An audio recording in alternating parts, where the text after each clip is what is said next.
Looks like we've got a recording in progress, Gordon. Nice We to see have you. indeed. You're not And been well. yourself? No, no, feeling very Oh, down. but you're But back here now today. This is the important thing. So, back again. apologies to everyone who's been missing these podcasts. I know there's a few people out there that really love them. But it's just been chaotic, hasn't it? And, yeah, Yes, yes, to say the least. and I don't know who suffers the most. Gordon's been busy being ill. I've been busy with family. I don't know whether it's better to be ill. So, so right, we are called. What are we called, Gordon? So neurodivergent more than a label. Neurodivergent more than a label, and or neurodivergence is it more than? Neurodivergence more than a label. Yeah, is it right? More than a label, and we were going to. We've got a few exciting things coming up in the near future. We've got a webinar coming up, which is going to be really really exciting. We've decided, have we decided how much is it going to cost to come on our new webinars, Gordon? Yeah, it's quite expensive, But you can really. pay weekly Yes, you could. over You a could. year. Yeah, yeah. So it's a go on, you tell them. I don't. It's a pound. It's a pound. We're going to make these things accessible. We have got a new. We're trading under one of our new different exciting things, and we are the focus really is, isn't it, to was I supposed to tell them that, by the way? Yeah, that's fine. Okay. The focus is is to make this accessible to everybody, and we figured everyone's got a pound, apart from my teenage sons. So right, and our first we've got 12 webinars booked, haven't we? We have, yes. And the first one is about what? Can you remember? Yeah, it's to do with grandparents and understanding from the grandparents understanding condition or something like that, is it? I'm not sure what we've called it. I think we just were going to call it grandparents, weren't we? Grandparents, yeah. Yeah, I mean, when we get to the webinar, we'll call it something proper. And this is not the webinar. This is just us talking about grandparents, really, and Yeah. neurodivergence and stuff like that. I have, I have an experience, right? And my experience is that my ex-mother-in-law now, yeah, had been Hmm. a dairy farmer or the daughter of a dairy farmer, and trying to explain that ADHD children, i.e., my son Isaac, don't don't digest milk well, cow's Yeah. milk, and that he had to have goat's milk was absolutely. She was. I wouldn't say she was dreadful about it, but I would say it was an alien concept to her. She was nearly 80 years old, and Mm. to have that idea that what do you mean? Her world was like a big pint of milk before bedtime, Yes. and he would have great big rosy cheeks, not because he was being all big and rosy, but because he was having a really bad reaction to this stuff. And yeah, and but my whole thing is that generation, that generation's not far from my generation. She was like 80. I'm sort of just coming up towards 60, and so are you. And we are. It's hard to understand. It's like asking you to do everything that you've done in the past to say, no, actually, this is not a fact. Yeah. Yeah. And just very quickly, dairy, no humans died. I remember going to an autism conference and this guy doing the speaking said, humans don't do cow, and he's right. I mean, red meat and dairy. Yeah. So Very there you much so. go. Yeah. So, Well, we had our monthly workshop support group meetings, and one of the parents came along and brought their mother with them because mum wanted to support the daughter, mm, to understand a little bit more about why her grandson was behaving and doing things the way that he was. Yeah. And started off really sort of quite well, and she was engaging and listening to the stories that the parents were saying about the children and taking on board, Mm. I thought was taking on board some of the advice that was being given by the different parents throughout the evening. And towards the end, she turned around and said, "I'm sorry, but you're all mad. Um, why are you putting up with all of this? You're all You mad. have to. You have to tell them how to behave. You have to tell them what to do. And I don't care what you say. You can't just say you love them because they're the way they are. You've got to put instill more things in them to make them do what they're supposed to do. We never had this when it was our age." No. And she was just so stuck in, this is how you bring up children. This is how we were brought up. This is how you have to do. The children should not talk. They should be wait until they're asked to speak. Wait till they do this, Yeah. and they should do that. And she just could not get her head around um, the fact that this is how our children and why our children are behaving in the way they were. And I think it was more she was scared that she didn't know how to produce the help. Well, I'm on Uh, team her. So mhm, I absolutely, I mean, those of you who know me, I started as a teacher. Well, I actually started as a baby, but I eventually became a teacher. And I remember having an autistic boy in my class. You know him and his mum. yes. Yeah. I mean, he's a big grown-up lad now. He was my first, he wasn't my first autistic looking back at it, but he was my first autistic person as I knew of Hmm. as a teacher, and it was in my second year of teaching. And the head teacher there said to me, Andrew, you're going to have to do good for this lad. We'll call him Malcolm. You're going to have to go and we'll get you on some courses. And I was like that. I was like this person. Okay, these people are all mental. Yeah, I knew nothing about autism, and I'm going, this is just crazy. These crazy people here. What do you mean if I say put the plant in the toilet, you're going to put the plant in the toilet, not in the bathroom?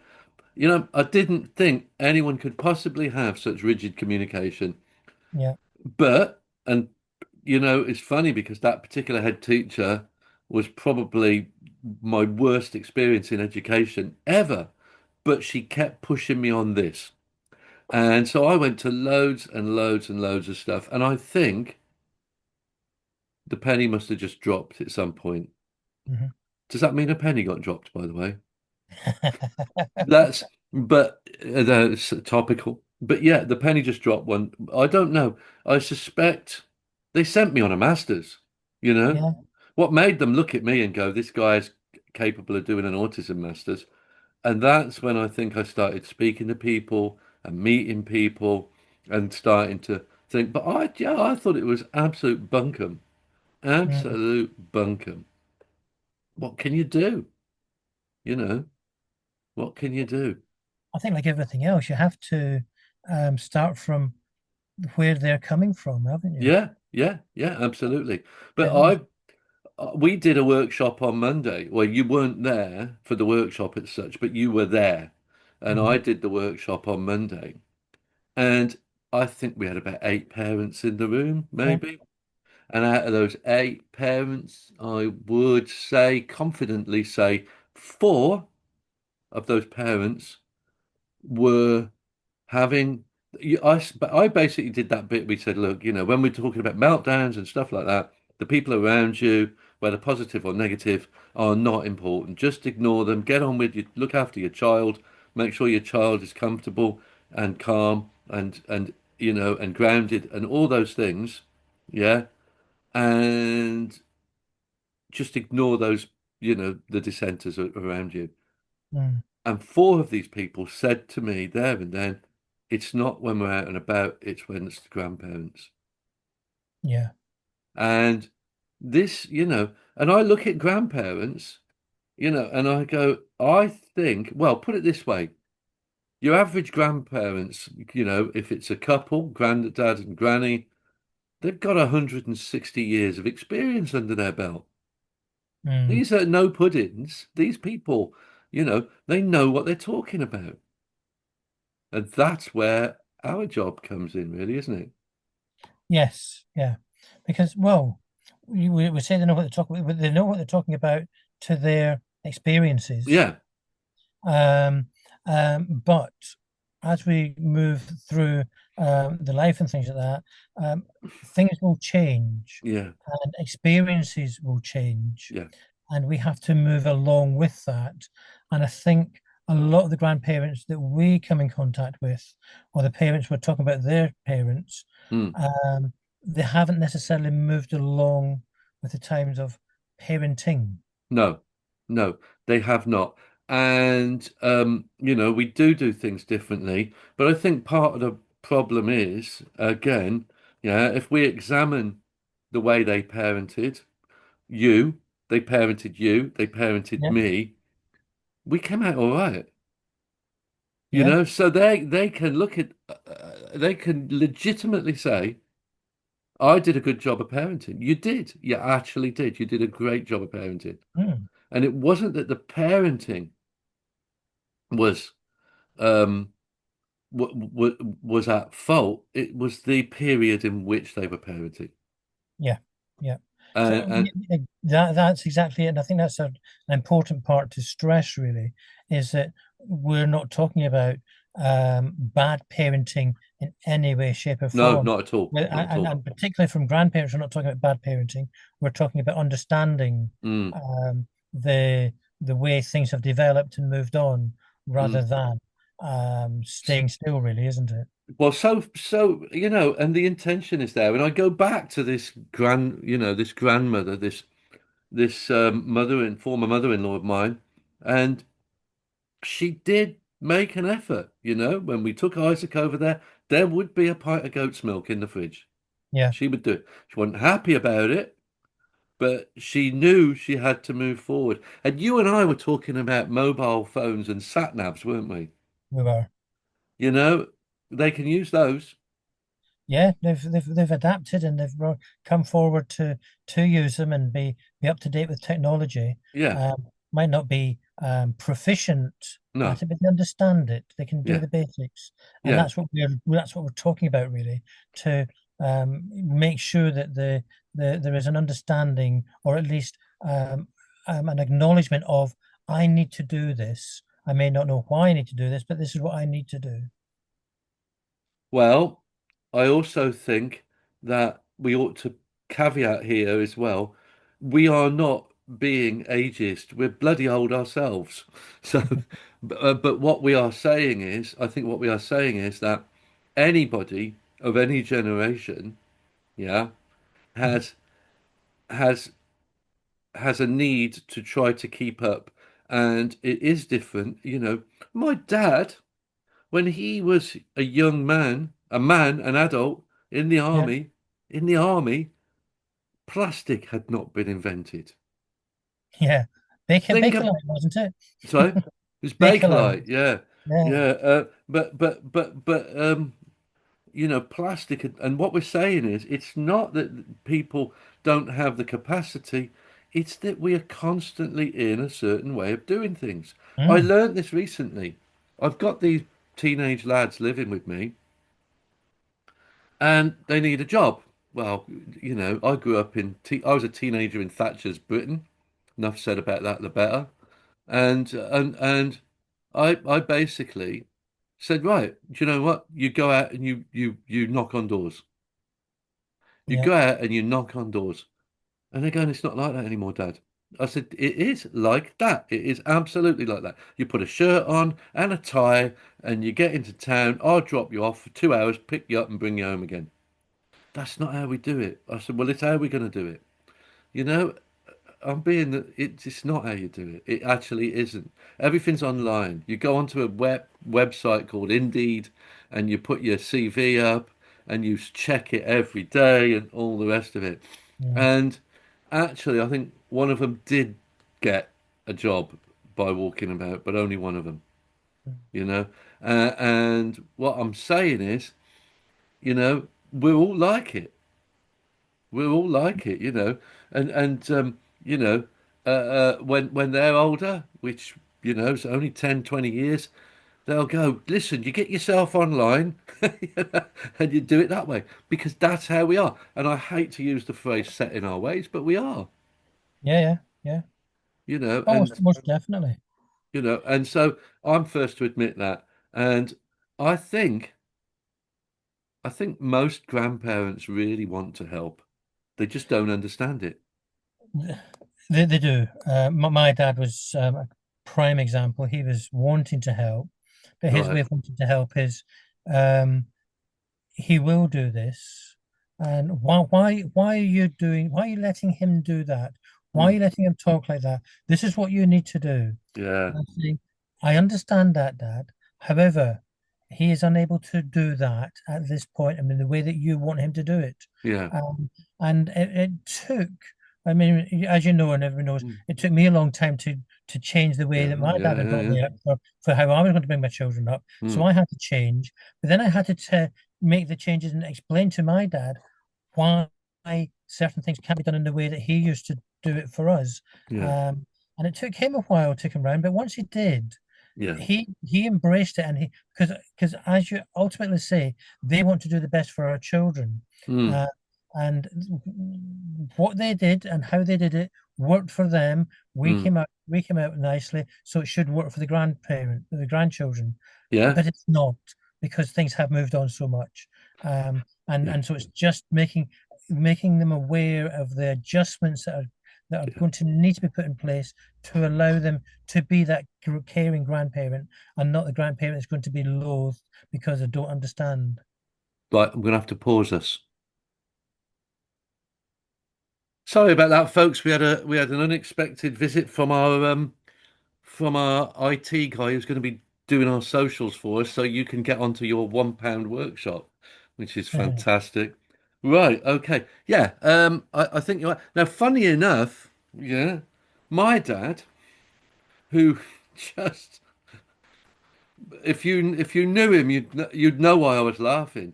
And yet, he talks about his autistic step grandson, yeah, Right, and he does stuff for him. On the other side, though, this is the interesting bit. He said, but when I get him to myself, I always cook him a fried breakfast. Yeah. So he knows about the dietary stuff. He supports it all. He doesn't really believe it, or clearly, otherwise he would not be giving this kid layers of fat and yeah, all the yeah, rest of it. But you know, th this is the point, I think, that lack of understanding. And the lack of understanding goes like this. We run workshops. We have workshops. I do workshops in schools, and every now and again, and I should do it more often, I will suggest, why don't you bring the parents in? mm, Yeah. And that's where my problem lies. Why don't you bring the parents and the grandparents in? yeah, You know, where so if you're in a school and they're paying X amount for a flat fee for me to come in, and it's not going to bug anyone apart from putting a few more chairs out, yeah. we should have the grandparents in, shouldn't we? Yeah, yeah, oh, definitely. If we look at Mandy's parents, Mm, whenever we would give have a weekend, when then they would Sam would go to theirs for a weekend or an mm, overnight stay, yeah. and then take him out or whatever. Back when Sam was diagnosed and that, the big thing back then for autism and ADHD was E numbers, right? Yeah, V numbers that yeah, yeah, made yeah. the children really, really hyper, and you'd be pulling them off the ceiling and all sorts of things. Because well, they thought it was great to give them Bit of a the boost. McDonald's and the fizzy drinks and the Yeah. Smarties and everything else, and Mm, then they'd bring them back to us, and we'd spend 2 or 3 days trying to bring them back down to yeah, yeah, oh, we yeah, had a great time. And I thought, yeah, but can you not do that, please? We're yeah, not being awkward, but they're loving it. Yeah, they yeah, are. But it yeah, does yeah, cause a massive problem, and it's 3 or 4 days before we can get back to an understanding of being able to go to school or not kicking off yeah, or being able to get to sleep. And they weren't being awkward and things like that. They just wanted to give the kids a good time. And Um, they were using that as the fuel. yes, yeah, Actually, literally using it as the fuel. yeah, yeah, Wow. That's hilarious. yeah. And we ended up saying, if you don't stop, you're not getting them around here again because we Oh, need you to stop. that's brilliant, Um, isn't it? yeah, but and again, penny drops, and from more or less probably 2 years that from saying things like that, they stopped, and then they came and they went to workshops and everything with us because they Mm. wanted to learn, they Yeah, wanted yeah. to understand, and that was brilliant. So whenever there was something on, they were there. Right. Yeah. That's good, but my golly, what a journey. Mm. What a journey. My goodness me. Wow. Right. So, what are we going to do about it? So, well, obviously, we're going to do webinars and Mm. workshops or whatever Mm. that you would like, because I think it is unfair on grandparents to be told that they don't understand, they're not caring, they don't Mm. understand this thing. I think it's unfair on the parents to expect people to do exactly what they want because we're going to still be their our grand the grandparents their son and daughter is still going to be their son and daughter, their child. Mm. So grandparents are still going to want to tell them and Yeah. give them the advice that they think they should hear Mm. to doing that, and getting that bridge across Mm. can cause a few problems along the way, can't Well, it? I return to what I said was it took me a long time to get my head around this. Mm, And I think the more people you've got giving you the same message is very helpful. yes. And that's why getting the grandparents to these, getting them to the workshops. Why aren't we is the big question. Well, we're not very good at grandparents as a nation. I mean, Mm, they don't always get the sort of visitation rights to the grandchildren after, when there's been a relationship breakup and things like that. They don't always get even really considered in some cases. And I think, as you called it, bridging. I think bridging is the way forward. I yeah, think getting them, getting the parents and the grandparents together and the professionals, you know, and I should be including the parents is in that professionals thing as well, shouldn't we? yeah, yeah. But you Well, know, experts. experts, yeah, yeah. Mm. So, I think there's a lot to be said for it, Gordon. I do, and I think just talking here as well is that I think we, as when we're delivering webinars, Hmm. if we're talking as parents, we should be listening to what the grandparents are telling us and saying, Yeah. "Okay, so that worked, and it was obviously um, successful. So how do we use that information and develop it into the situation that we have today?" Hmm. So we're not looking at changing necessarily, but more of adapting. Right. So the information I think could still be very, very valid, Hmm. but it just needs adjustments and a few tweaks Uh, to sort of say, right, yeah, what do we need to do to make this work in today's issues? and does that? I mean, does that? This is where the worm may turn. Okay, and this is where things may change. Is Are the parents automatically disparaging of the grandparents? Are Mm, the parents going, "What do you know? You're 80 years old." Is that what's going on? Because if that's what's going on, we've all got a bit of learning to do, haven't we? yeah, yeah, and I think it's a matter of we've now got the chance to really look at what advice are you giving, Yes. because I think as the children we could be taking it as criticism Yeah. rather than, well, okay, wait a minute, it did work back then, Yeah. and why did it work, and it's not working now, why is it not working?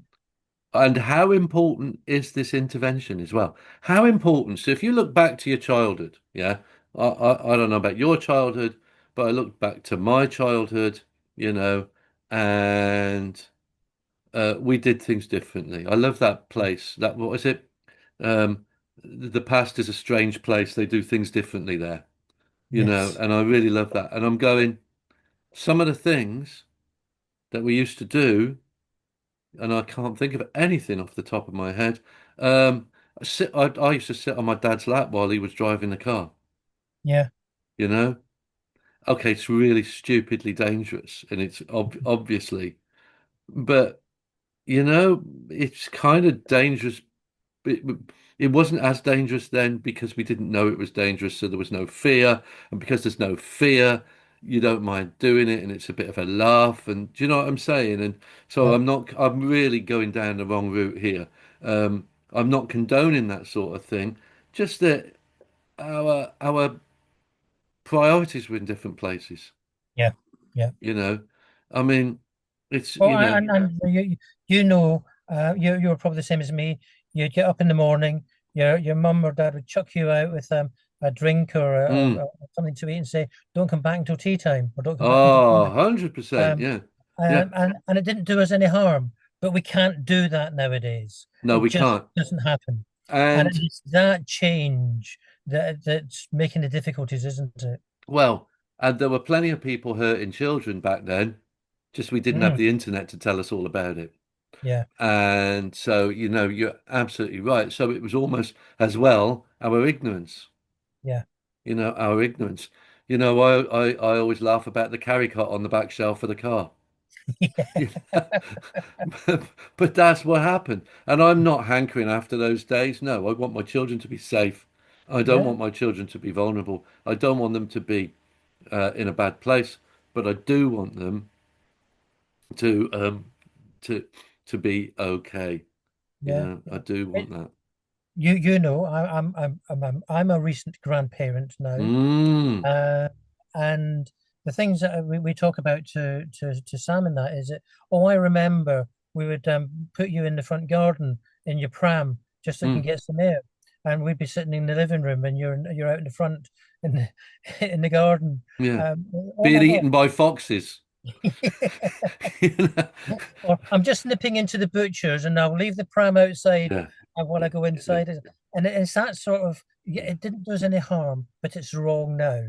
It's Um, wrong now and it was wrong then, but we just didn't know. And that's what the point I think I'm making. And yeah, but I can 100% understand grandparents and older relatives being a little bit, we had, do you remember when we were in Boston and we had that poor woman who lived next door to a retired nurse?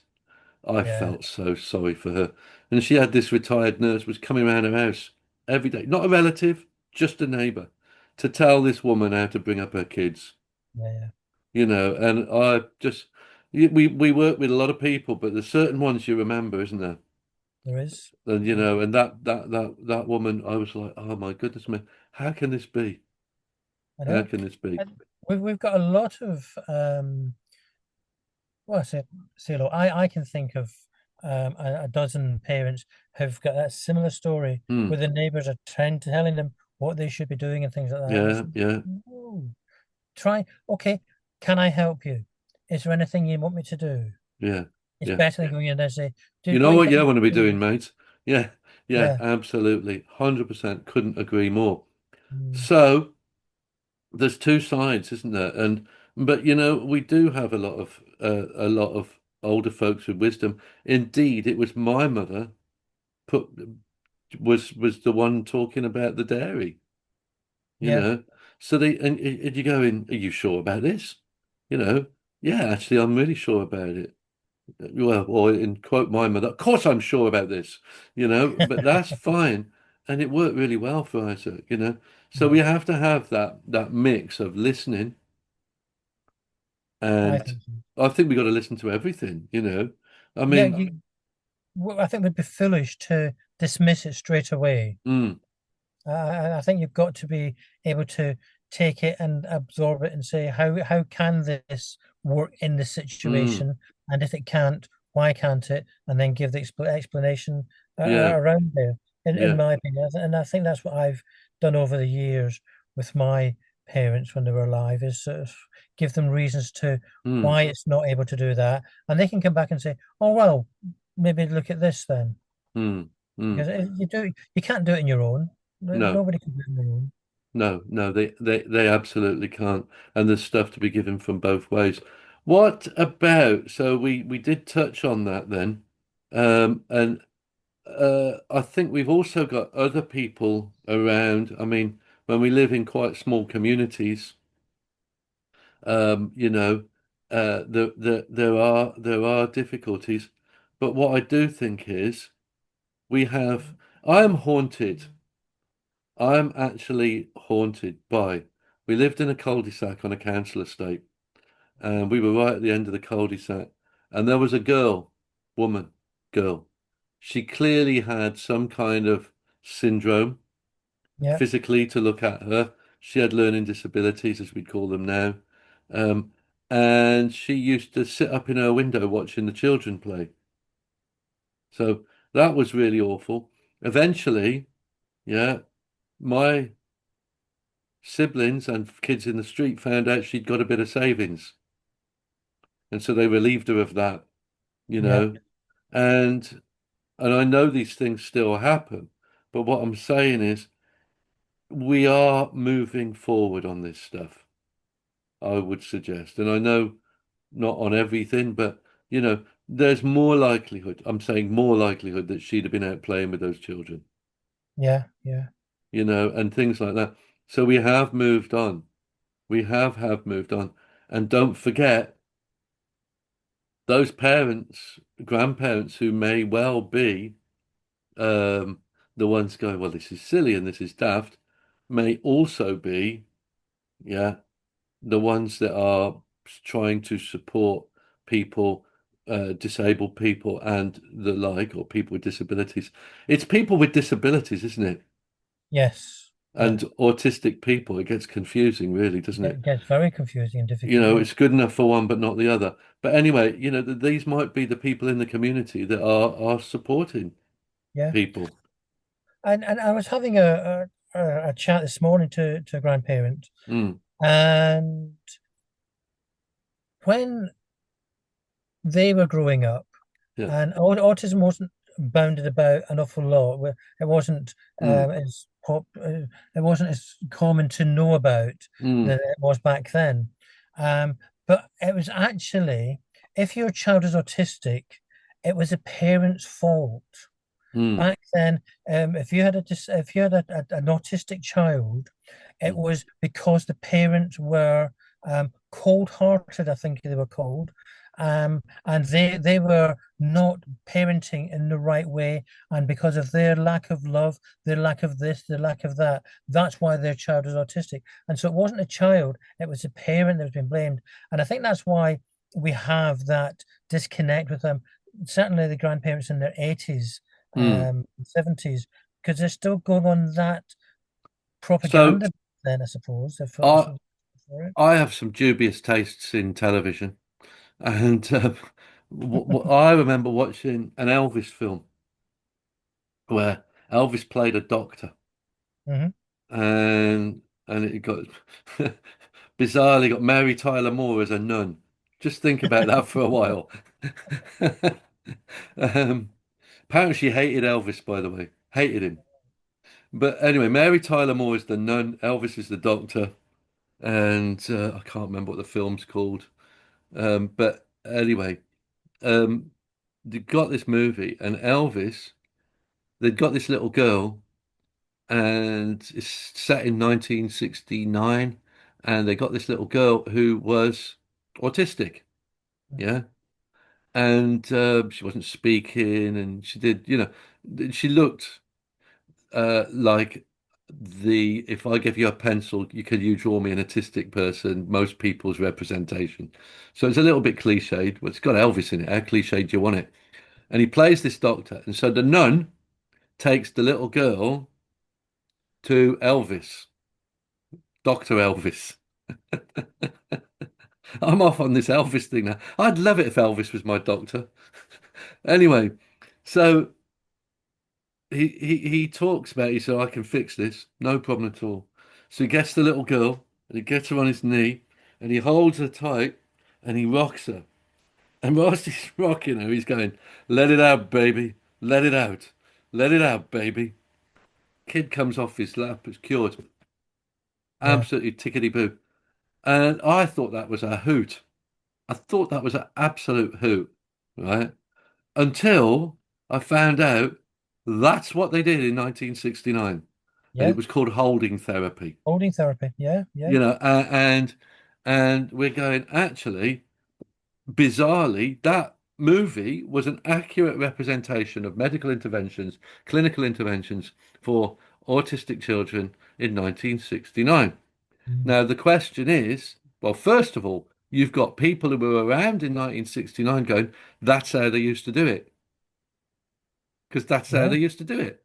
And secondly is, they quite possibly were doing that for quite a long time. Yeah, I think it wasn't just for a year. I think it was quite a long, extended period, wasn't it?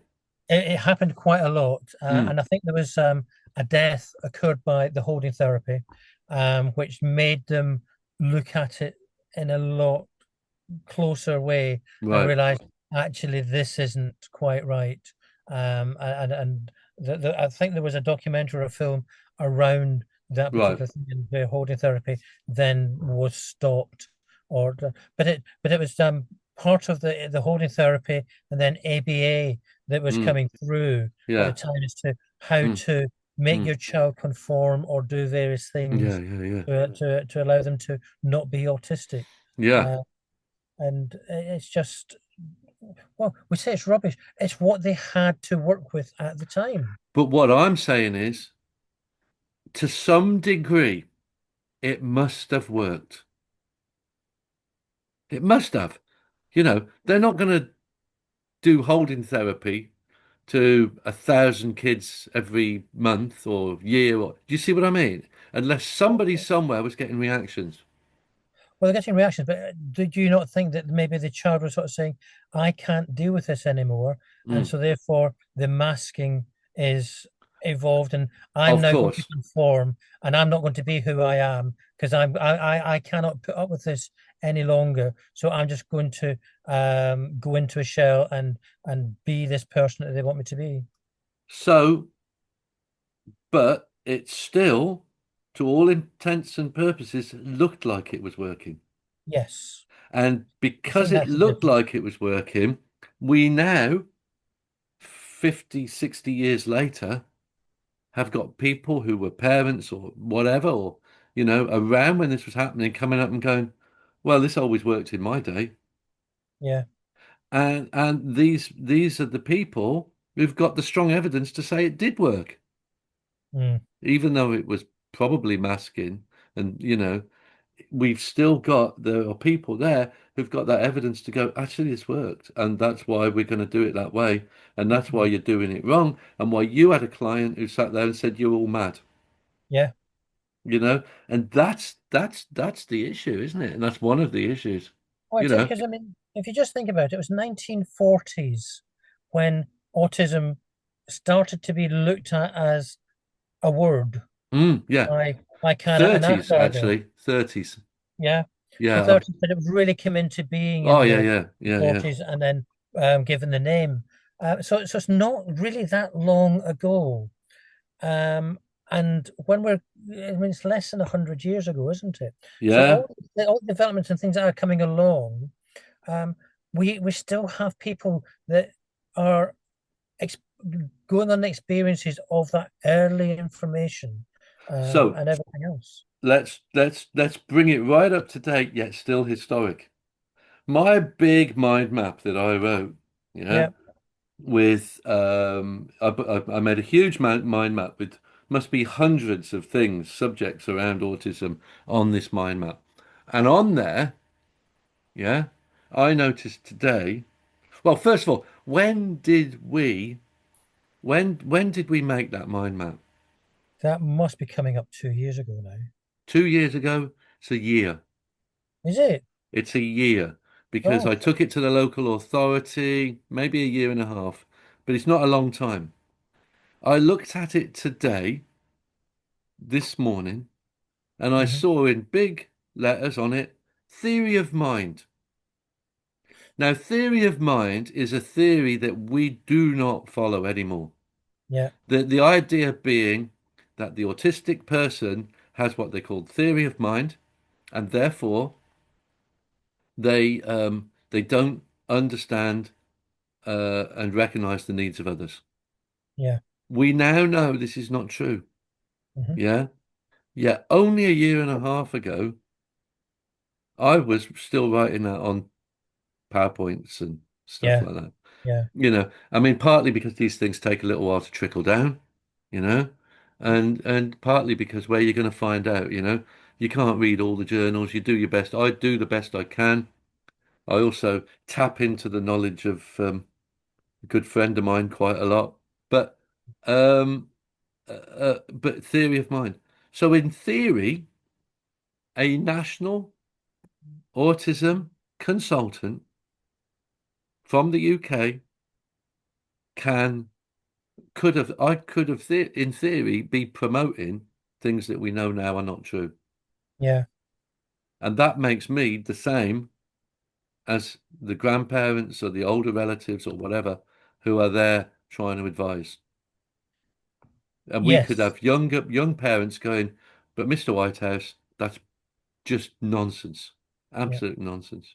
But if I can also say that you did a workshop not so long ago, where you purposely brought something into being that is no longer used, and that was a triad of impairments. Yeah, Because what you wanted to do yeah. was make it understandable to the audience you were talking to, Mm, and so that it was a matter of, I'm going to use this to initially explain, but you backed it up with, this is no longer used, but for the purposes of explanation, yeah. this is where we started and coming through. So I think sometimes we do need to bring Yeah. things into being to sort of We get the we understanding.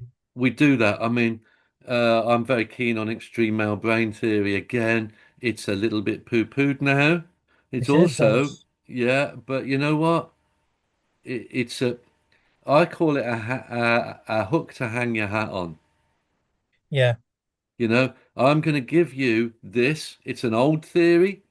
It's not 100% accurate, but it's accurate enough for you to begin to start understanding things. yeah, yeah, And and so I'm very, very keen on doing that. I do that quite a lot, actually, with different things. I yeah, do yeah. that quite a lot with different things. I'm aware of what I'm doing, but I'm also aware. It's almost like there's a bit of wasteland near me, and all my kids I took there to learn to drive, Hmm. right? And because it's wasteland, there's no vehicles there, nothing around. You can pretty much, uh, do what you want and within sensible and reason before the emails start teeming in. But and so I would say it's a bit like I would say to them, right, okay, you're sitting in the car, you put your handbrake on, you put the car into gear, and you let the handbrake off and you pull away. Let's leave the indicators for a couple of weeks. Yeah, So you look at the triad of impairments, and we know this is not a thing. And we look at that and we go, well, okay, we're going to use this. It's got lots of bits missing, but let's just use this to get us up and running, get us started. And in a couple of weeks, we'll start looking at some of the other stuff. yeah, And that's what that's about. Having said that, on the opposite of that, what I do also do is I say, I would say now, I don't, I don't promote the autism spectrum as a concept no, because that no, has got ramifications about how we perceive autistic people. And so yeah, for me, but having said that again, I do bring it in and then I tell you why I'm not going to use it, yeah, you yeah, know? And it's like things like neurotypical. But again, there is no reason what to not do this, with grandparents, yeah. you know? Well, I think it was. I think it's going to be a brilliant way of Mm, bringing things into clarity for yeah, both sides, yeah. um, I, I, and it will enhance the relationship of everybody, I think. I think so too. But What do you think, listeners? Thank you. I've missed that. Yeah. What do you think, Miss Listeners? Get in touch with us. Get in touch Mm, with us. You can leave a comment. Obviously, we've got loads of these podcasts up now. We've got at least 20, probably, haven't we? I don't know. Have we? probably. Yeah, so Getting get close have a to it. look at them. They're all different in their own way. They don't always have me. They don't always have Gordon, so you've got different people's opinions, different people's ways of looking at stuff, and you've got lots and lots of food for thought, and hopefully you've probably got a timeline of how perceptions of autism are changing anyway. So, that's kind of nice and we've got autistic people, we've got ADHD people we can talk to and ask them what it feels like for them, for their families. Let's not forget there was one person not so long ago through absolutely no fault of his own came out, thought that ADHD medicine was a cure. Yeah, Well, why wouldn't you? Why wouldn't you? Absolutely, you get something and you go and get some antibiotics, don't you? It yeah, yeah. makes perfect sense. So, yeah. Anyway, if you want to speak to us, where can we get hold of you, Gordon? You can get hold In of a me car in in a Gainsborough. car in Gainsborough. So it's packed, PAACT, Yeah. packed support at hotmail.co.uk. And I'm whitehouseandrew@hotmail.co.uk. And we're happy to hear from you, aren't we? We Really. most definitely are. Yeah, And yeah. Gordon is not sleeping in his car. Right. So, peace and love to you, Gordon. It's lovely to see you, man. And yourself. Have a good Right. afternoon. Yeah, absolutely. And so to you. Right, let's stop this. Stop recording.